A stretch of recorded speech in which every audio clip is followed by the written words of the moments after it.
রাম এবার যুদ্ধ করবে নি, এই যে তোরা ছোট বালক তোদের সঙ্গে যুদ্ধ করলে গোটা পৃথিবীর লোক আমাকে দোষারোপ করবে যে ছেলে দুটোকে মেরে ফেললে রাম। তবে সত্যি বলতে গেলে ঝাড়গ্রামের এই যে সৌন্দর্যটা আছে না, এটাই ভাই আচ্ছা আচ্ছা মানুষের মনে মন কেড়ে নেবে। প্রথমে রোড দিয়ে আসছিলাম তখন ভয় লাগছিল না, এখন একটু ভয় লাগছে। নমস্কার বন্ধুরা, welcome back to my new blog. And আগের ভিডিওতে তোমাদেরকে আমি দেখিয়েছি যে আমরা এখানে গাড়ি এগিয়ে তপমান এন্ট্রি করে গেছিলাম, বাট এখানে হচ্ছে গিয়ে যে ভিডিওটা যদি আরও করতাম তাহলে অনেক বড় হয়ে যেত। সো যার জন্য আরেকটা ডবল পার্ট করে দিলাম এটার। সো এই ভিডিওতে তোমাদেরকে আমি পুরোপুরি দেখাবো যে তপোবনটা পুরো ঘুরে অ্যান্ড ঝাড়গ্রাম পুরোটা এক্সপ্লোর করে তোমাদেরকে দেখাবো। তো আমরা এখন এখানে রয়েছি হচ্ছে বাল্মীকি মুনির আশ্রমে, যেখানে উনি বসে রামায়ণ লিখেছিলেন। তো এই জায়গাটা এখনও পুরোপুরি আমরা ঘুরিনি, এখন সবে এইমাত্র ঢুকেছি।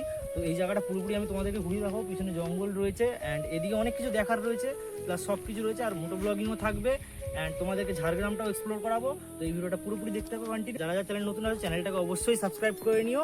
তো চলো ভিডিওটা এখান দিয়ে স্টার্ট করা যাক। এখানে তোমাদেরকে আমি দেখাই অনেক কিছু রয়েছে। সো এখানে একটা শিবজির মন্দির রয়েছে। সো এই হচ্ছে শিবজির একটা মূর্তি এখানে রয়েছে, আর এদিকে হচ্ছে সীতা মায়ের মন্দির আছে এখানটায়। সো তোমাদেরকে আমি দেখাচ্ছি। সো এখানে হচ্ছে একটা সীতা মায়ের মন্দির রয়েছে। তো এখানে হচ্ছে একটা অগ্নিকুণ্ড আছে, তো যেটা কোনোদিন আগুন আজ অব্দি মানে নেবেনি। এখানে দেখো লেখা আছে, এখানে বলা হয় যে এটা লব কুশের জন্মস্থান, বাল্মীকি মুনির যজ্ঞকুণ্ড এটা, মানে এখানে আমাদের লব কুশের জন্মস্থান এখানে। আর এইখানে আরেকটা মন্দির রয়েছে, রাম লক্ষ্মণ আর হনুমানের একটা মূর্তি রয়েছে। এখানে হনুমানজির একটা মূর্তি রয়েছে, আর এটা হচ্ছে সেই অশ্বযুদ্ধের ঘোড়া, দেখে নাও। তো এই হচ্ছে টোটালি আর বাল্মীকি মুনির আশ্রমটা আমি তোমাদেরকে দেখাচ্ছি একবার। তো এটা হচ্ছে ভাই আমাদের বাল্মীকি মুনির আশ্রম। বাকি ওদিকে জঙ্গল আছে, এই দিকের মানুষটাকে দেখো, এনার মুখটা দেখো জাস্ট। দাদা দাদা কি লাল জল। লাল জল? তো তুমি কি করছো এখানে? আমি এখানে স্টোরি টেলিং করছি। হ্যাঁ, স্টোরি টেলিং করছি। তোমার কিছু বলার আছে? বলার বলতে ওইটাই যেটা ছোটবেলায় পড়েছিলাম সেটা এখন দেখছি আমরা নিজের চোখে। নিজের চোখে? হ্যাঁ, মানে একটা ইচ্ছা ছিল কি আসার এখানে? হ্যাঁ অবশ্যই, কারণ টিভিতে, সিরিয়ালে, বইতে যেটা আমরা পড়েছি রামায়ণের উত্তরাখণ্ড, হ্যাঁ, তো লব কুশের জন্ম, লব কুশের বড় হওয়া, রাম সীতার আবার মিলন, তো ওই পুরো জিনিসটা, আর বিশেষ করে যে রামায়ণের যিনি রচয়িতা অর্থাৎ বাল্মীকি, তো এটা যে ওনার আশ্রম, তো এটা ঘুরে দেখা সত্যি মানে দারুণ ব্যাপার একটা। হ্যাঁ, খুবই ইন্টারেস্টিং একটা ব্যাপার। কিন্তু সত্যি যে এতটা রাস্তা জার্নি করে এসছি, না, মানে সেরকম কিছু মনে হচ্ছে না, টোটালি কারণ এইখানে আসার পর একটা মনে হচ্ছে শান্তি একটা পেলাম। ওটাই অর্থ, মানে আমরা যে এত কিলোমিটার রাইড করে এলাম, 200 কিলোমিটার প্লাস, এখানে এসে এটা পুরোটাই অর্থ, ঠিক আছে, আমাদের মানে এখানে আসাটা সার্থক হয়েছে। হ্যাঁ, তো চলো এখানে আরো কিছুক্ষণ এখনো একটু ঘুরবো ফিরবো, ঘুরে ফিরে নিয়ে অ্যান্ড ওখানে কিছু ঋষিমুনি রয়েছে, তাদের কাছ থেকেও কিছু তথ্য আমরা জানবো। তো সেইগুলো সব কিছু করে তারপরে দেন এখান থেকে বেরিয়ে যাবো হচ্ছে আমরা ঝাড়গ্রামের উদ্দেশ্যে। চলো আগে ঋষিমুনির কাছে যাই, গিয়ে বাকিটা সবটা ওখানেই তোমরা শুনতে পাবে। আচ্ছা মা, আমাদের বাবার নাম কি? মা সীতা চালাকি করে বললে তোদের বাবার নাম হচ্ছে জগৎপতি, রাম বলে বলে। তাহলে যুদ্ধক্ষেত্রটা তোমরা যে ছকটায় ঢুকলে ওই পাশটায় যুদ্ধক্ষেত্র, সেটা দেখার কিছু নাই। তাহলে ওরা দু ভাই যুদ্ধ করে প্রথমে যুদ্ধে কি এসছে না, ভরত শত্রুঘ্ন লক্ষণ তিনজন সৈন্য সামন্ত এলে সকলকে নিহত করে দিলে। সুমন্ত দিলে অযোধ্যায় গেল, রামকে খবর দিলে, তারা দুটো ভাই ছেলে তারা ওদিকে সব নিহত করে দিয়েছে। রাম এলে তারপরের দিন, এবার রামের সঙ্গে তক্ক বিতর্ক করছে, তারা কি সতীপুত্র না? বলে হ্যাঁ। তাহলে আমার দিকে স্বর্ণকমল দেখাতে পারবি, ফুলটা যেন সোনার হয়, তাহলে সতীপুত্র ভাববো। বলে এরা তখন বলে আমরা কি সতীপুত্র নয় দাদা, আমরা মাকে বলবো কমল। আর বাল্মীকি বলেছে যে তোর মাকে যা চাইবি তাই পাবি, ফেল হবে নি তোর মার কাছে। তখন লব এসে বলছে মা আমাদের স্বর্ণকমল দিতে হবে, সেটা কিন্তু যুদ্ধ হাটে বলে এইটা সীতার মাকে বলেনি। তারপর স্বর্ণহারি ফুল কখনো সোনা হয় না, দাদু বলছে তোমার কাছে অসম্ভব কিছু নাই, তাহলে ফুলটাকেও সোনার করে দিলে। পায়ের নেপুর, ফুলের নেপুর কথা বাজে, নাম ফুলের নেপুর বাজিয়ে দিতে হবে, দাদু বলছে, সেটাও মা করে দিলে। এবার যুদ্ধ হয় বলে তো বলেনি ওইসব কথা। এবারে চলে গেল যুদ্ধক্ষেত্রে রাম এবার যুদ্ধ করবে নি, এই যে তোরা ছোট বালক তোদের সঙ্গে যুদ্ধ করলে গোটা পৃথিবীর লোক আমাকে দোষারোপ করবে যে ছেলে দুটোকে মেরে ফেললে রাম। হ্যাঁ মানে ত্রিভুবন বিজয়ী রাম মেরে ফেললে ছেলে দুটাকে, তাহলে অপযশ হবে আমার, তোদের সঙ্গে যুদ্ধ করবো না। তখন লব বলছে আমরা আগে বান ছাড়, বলে লব কুশ লব ছাড়লে আগে বান ছাড়লে, কুশ ছাড়লে পরে এবারে গায়ে যাহাতে লাগতে লাগলে রাম তো ক্রোধ হতে লাগলে, এবারে যুদ্ধ করে রামকেও নিহত করে দিল। সীতা বলছে আমি প্রাণ রাখবো নি, আমার দেওয়ার গেল, আমার স্বামী গেল, আমার এই দেহ রেখে আমি মারা গেল। তখন বাল্মীকি বাবা সেই যুদ্ধক্ষেত্রে গেল, মরতে হবে না আমি সব বাঁচিয়ে দিচ্ছি। কমকুণ্ডলের জল দিয়ে মন্ত্রপুত করে সকলকে বাঁচিয়ে দিলে। রাম বলে গেল দু ভাইকে নিয়ে তুমি অযোধ্যায় যাবে। এবারে বাল্মীকি বাবা দু ভাইকে নিয়ে অযোধ্যায় গেল, যাবার পরেই এবারে রাম বলছে বলে ই করো সীতা, তোমাকে আমি অগ্নি পরীক্ষা করবো। সীতা মা তখন দাঁড়িয়ে বলছে একটা অগ্নি পরীক্ষা আমি শ্রীলঙ্কায় দিয়ে এসেছি, আবার এই এত মুনি ঋষির কাছে আমার লজ্জা বলে নাই, আমি আবার অগ্নি পরীক্ষা দেবো। তখন বসুমতীকে বলি বসুমতী আমাকে তুমি কোলে করে নাও, বলার সঙ্গে সঙ্গে সেই গোলরা উনে মাটিটা পাতালে চলে আসে অযোধ্যায়। এই হচ্ছে মাতার পাতার প্রবেশ। বাস এবার চুলগুচিটায় রাম ধরলে, কিন্তু সে আর হলেনি, পাতালে চলে গেল। আবার কিছুক্ষণ পরে রাম তখন ভাবলে পাতালে যখন গেছে আমি তীর ধনুক দিয়ে বার করবো। তখন বসুমতী বললে সে কি তুমি নররূপী নারায়ণ বুঝনি, সে কি আছে পাতালে, সে চলে গেছে গোলকে চলে গেছে।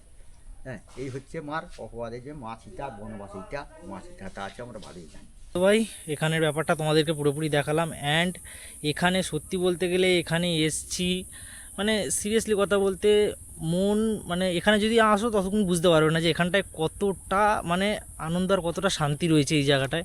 পুরো নিরিবিলি জায়গা, পুরো শান্তির জায়গা, আর অনেক কিছু সত্যি বলতে অনেক কিছু জানার আছে, অনেক কিছু শেখারও রয়েছে এখান থেকে। অ্যান্ড এখানে মোটামুটি যা দেখলাম, আশেপাশের যা দেখলাম, যা গল্প শুনলাম, যা কাহিনী শুনলাম, ঠিক আছে, প্রত্যেকটা রামায়ণের সঙ্গে জড়িত। বাকি এইদিকে জঙ্গলগুলো রয়েছে, যে এইদিকে পুরোপুরি টোটালি এইদিকে পুরো জঙ্গল রয়েছে। আর এখানে বাইরে বোর্ডে লেখাও রয়েছে যে এখানে নাকি মানে হাতি রয়েছে বা কী রয়েছে, বনহাতি রয়েছে। তো জানি না, আমি চোখে পড়েনি আমার, বাট আমার এখানে মানে অনেকে বললো, ওখানে পুলিশ ছিল কয়েকজন, ওনারাও বললো সেম কথা যে এখানে জঙ্গলে আছে কোথাও না কোথাও, বাট আমি সিওরিটি জানি না এই ব্যাপারটা। বাকি ভাই এখানে জঙ্গলগুলো জানি না কী অবস্থা, কিন্তু এখানে পাতাগুলো যে পুড়ে আছে এটা কিসের জন্য আমি ঠিক জানি না। প্রত্যেক জায়গায় পাতা পুড়ে আছে, বাট জানি না কেন। তো যাই হোক, এবার এখান দিয়ে বেরোবো, বেরিয়ে এখন যাব হচ্ছে ঝাড়গ্রামের দিকে। তো তপবনটা ঘোরা হয়ে গেল, আগে আমরা যেহেতু তপবনটা এখান দিয়ে ঘুরে গেলাম, ঘুরে এখন এখান থেকে যাব হচ্ছে ডাইরেক্ট ভাই ঝাড়গ্রামের দিকে। চলো ভাই এখান দিয়ে আগে বেরোই, অ্যান্ড তারপরে তোমার সঙ্গে দেখা হচ্ছে আবার মোটো ব্লগিং সেট আপে। তো ভাই চলো চলে এসেছি আবারও মোটো ব্লগিং সেট আপে। তপবন ছেড়ে এখন বেরিয়ে যাচ্ছি, এখন যাব হচ্ছে এখান দিয়ে বেলপাহাড়ির দিকে। তো বেলপাহাড়ি ঝাড়গ্রাম হয়ে তারপরে বাড়ির দিকেই আবার চলে যাবো। তো এখন আপাতত ঘড়ির কাটায় সময় 1:39। বলতে ভাই এখানে আশেপাশে কোনো দোকানও নেই, কিছু নেই, খাওয়াও হয়নি। তো এখন আগে যেতে যেতে যদি দোকান পাই তো ওখানে খাবো কিছু, আর নয়তো আদারওয়াইজ বেলপাহাড়ি গিয়ে ওখানে গিয়ে কিছু খাওয়া দাওয়া করা হবে। বাট এখানে না ভাই নেটওয়ার্ক একদম কাজ করছে না, মানে যে ম্যাপটা মারবো ম্যাপটাও কোনো রকমভাবে কাজ করছে না, অফলাইন ম্যাপটা ডাউনলোডও করা নেই আমার। চলো ভাই ম্যাপটা শেষমেশ কাজ করেছে। তো এখনও এখান দিয়ে দেখাচ্ছে বেলপাহাড়ি 83 কিলোমিটার, সময় লাগবে দেখাচ্ছে এখনো 2 ঘন্টা 17 মিনিট। পৌঁছতে মিনিমাম 4টে বেজে যাবে। তো আমরা এখন চলে যাবো হচ্ছে এখান থেকে ডান দিকে, যেটা হচ্ছে লোধাশুলি, দেখতে পাচ্ছ 22 কিলোমিটার। তো এই সিনারিটা ভাই পুরো একদম ফ্রেশ সিনারি, মানে ঝাড়গ্রাম এখন 21 কিলোমিটার লেখা দেখাচ্ছে। তো দুপাশে ভাই গাছপালা আর মিডিল দিয়ে রোড, মানে একটা ভাইব আছে ভাই, এইসব রাস্তাতেই একটা ভাইব আছে। আর এইসব রাস্তায় বাইক চালিয়ে যে কি মস্তি ভাই, একমাত্র যারা এসছে তারাই জানে। এটা ভাই পুরো লাল মাটির জায়গা এগুলো। আর এখানে যে কটা গাড়ি রয়েছে, মানে ম্যাক্সিমাম যে কটা গাড়ি যাচ্ছে সব কটা গাড়ির টায়ার লাল, সব কটা রিন টায়ার পুরো লাল। এখান দিয়ে হোক একটা খেলে হলো। ও সাবাস, কি স্টাইল। চলো গিয়ে খেয়ে নি আগে, খিদে খুব জোর পাচ্ছে। চলো ভাই এখন এখানে খাওয়া দাওয়া করে এবার বেরোচ্ছি। এখন যাবো হচ্ছে খান্দারানী লেক, এখান থেকে এখনো ডিস্টেন্স মোটামুটি 57 কিলোমিটার। তো ভাই এই জায়গাটায় হচ্ছে হাতি আছে, তো ওখানে পোস্টার টানানো ছিল যে স্পিড 20 কিলোমিটার রাখার জন্য। বাট অত সৌভাগ্য নেই যে হাতির দর্শন করতে পারবো। তবে আজকে সত্যি বলতে আমাদের জন্য অনেকটাই লেট হয়ে গেছে, মানে গাফিলতি করে অনেকটা লেট হয়ে গেছে। তো এখন এখান দিয়ে যাব, আবার কখন রিটার্ন হবো সেটাও বলতে পারছি না। তো দেখি এখন আপাতত যাই। তবে সত্যি বলতে গেলে ঝাড়গ্রামের এই যে সৌন্দর্যটা আছে না, এটাই ভাই আচ্ছা মানুষের মানে মন কেড়ে নেবে।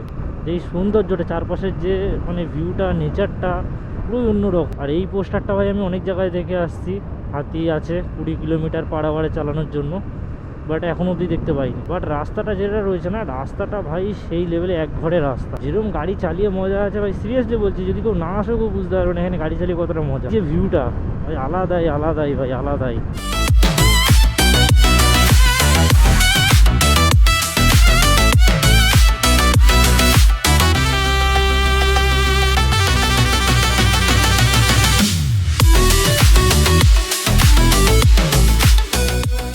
ঝাড়গ্রামে ফাইনালি ঝাড়গ্রামে এন্টার হয়ে গেলাম। অনেকক্ষণ পরেই সিগন্যাল দেখতে পেলাম ভাই। পুরো ভাই আলুর গাড়ি সব, এখানে পুরো লাইন দিয়ে পুরো আলুর গাড়ি। এগুলো মনে হয় কলকাতায় মনে হয় যায়, মনে হয় এখান দিয়ে আলু নাকি, আমার ঠিক জানা নেই। এত আলু গাড়ি একসঙ্গে পুরো লাইন দিয়ে, এগুলো আই থিঙ্ক কোথাও ট্রান্সপোর্ট হয়, আমাদের কলকাতার দিকেই হবে হয়তো। আরে বাবা, পুরো আলুর বস্তা তো শেষ হচ্ছে না। তো ভাই দেখো, সেই রুবি থেকে আমি পেট্রোল ফুল করিয়ে এনেছিলাম, মানে ফুল ট্যাঙ্ক করিয়ে এনেছিলাম, এখনো এক কাটাও নামেনি, এখনো স্টিল। ট্যাঙ্কিটা খুললাম, দেখলাম তেল এখনো আছে, পুরো উপরে ভাসছে। কি হচ্ছে নিজেই বুঝতে পারছি না। চলো, আমাদের ডেস্টিনেশন এখনো 24 কিলোমিটার মতন বাকি, আর সময় লাগবে 38 মিনিট। চলো ফটাফট যাই, এদিকে সন্ধ্যেও হয়ে যাচ্ছে। তো চলো ভাই, আমাদের খান্দারানী লেক যাওয়ার পথ এদিকে।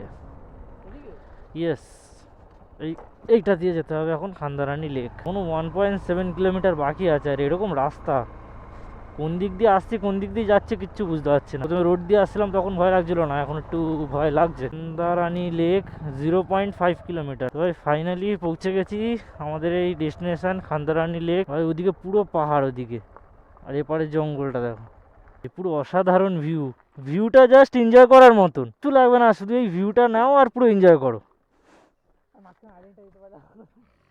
পুরো হ্যাঁ, ওপার দিয়ে মনে হয় নামা যায়। ওখানটা দিয়ে নামানো যাবে।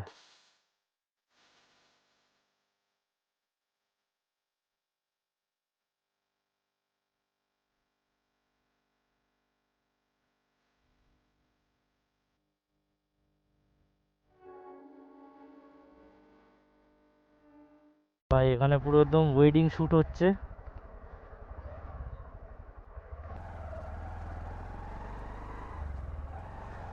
তো চলো এখন এদিক দিয়ে বেরোই। আর যাওয়ার পথে ভাই মেদিনীপুর হয়েই যাব, মানে ঝাড়গ্রাম হয়ে আর কি যাব না। তো ডাইরেক্টলি এখান দিয়ে মেদিনীপুর হয়ে বেরিয়ে যাব, মানে বেলপাহাড়ি থেকে মেদিনীপুরের রোডটা ধরে নেবো, ওদিক দিয়ে মেদিনীপুর হয়ে তারপরে বেরোবো। চলো গিয়ে রোডে উঠি আগে এখান থেকে। তো ভাই যাই বলো, মানে এই জায়গাটা এমনই একটা জায়গা, তো মানে যাই হোক ক্যামেরায় মানে কতটা কি বোঝা গেল সেটা জানি না, তবে সত্যি বলতে যদি কোনোদিন আসো তাহলে বুঝতে পারবে যে মানে কতটা সুন্দর আর কি জায়গাটা। মানে কেউ যদি চায় যে পুরো কম্বো প্যাক, তো কম্বো প্যাক এটাই। কিন্তু আমরা তো যাই হোক একদিনে এসে একদিনেই বেরিয়ে যাচ্ছি, কিন্তু কেউ যদি হাতে টাইম নিয়ে আসে, মোটামুটি 2 দিন 3 দিন যদি হাতে সময় নিয়ে আসে, তাহলে এখানটা যথেষ্ট ভালোভাবে এক্সপ্লোর করতে পারবে, যথেষ্ট ভালোভাবে। তো ভাই চলো রোডের উপর চলে এসেছি। আমাদের গ্রুপে যারা ছিল তার মধ্যে একটা R15 ছিল, তো প্রশান্তদার।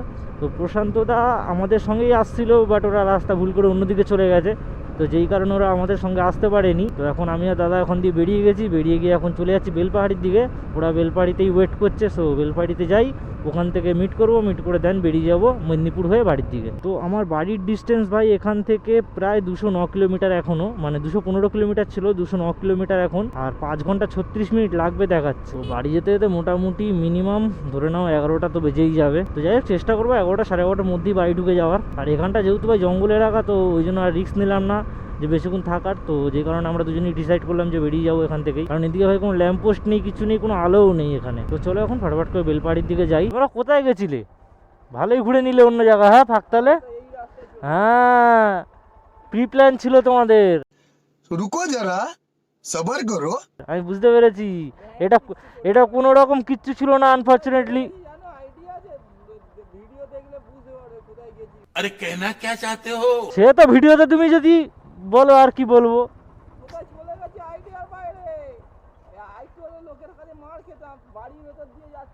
वाह क्या एक्टिंग कर रहा है। তো যাই হোক ঘুরতে এলাম, এখানে একটাই ডেফিনেশন দেবো যে এই জায়গাটা নিয়ে, যদি তোমরা মনে করো যে কোনো একদিন মানে একটা দিনের জন্য উইকেন্ড কাটাতে আসবে, তো এটা খুব ভালো জায়গা। আদারওয়াইজ তোমাদের মানে এখানে কি বলো তো, এসে তোমরা কম্বো প্যাক মানে সব কিছু পেয়ে যাবে টোটালি। মানে অনেকে চায় কিরকম বলো তো, যে হ্যাঁ ঠিক আছে আমরা জঙ্গলের মধ্যে থেকে বাইক নিয়ে রাইড করব, তো এরকম একটা জিনিস চায়, তো সব কিছু পেয়ে যাবে, ঝর্ণা পেয়ে যাবে, সব কিছু A to Z পেয়ে যাবে, ভালো মানে নেচার, ভালো সিনেমেটিক ভিডিও বানানোর জন্য সব কিছু টোটালি পেয়ে যাবে। তো ভিডিওটা যারা এতদূর পর্যন্ত দেখে নিয়েছো তারা কমেন্ট করে জানিও অবশ্যই যে ভিডিওটা কেমন লাগলো তোমাদের, আর যদি ভালো লেগে থাকে অবশ্যই লাইক শেয়ার সাবস্ক্রাইব করে দিও। তো চলো ভিডিওটা এখানেই শেষ করে দিচ্ছি, আর সাবস্ক্রাইব করতে একদমই ভুলো না। চলো পরে দেখা হচ্ছে তোমার সঙ্গে আবার একটা নতুন ভিডিওতে, ততক্ষণের জন্য take care and bye by.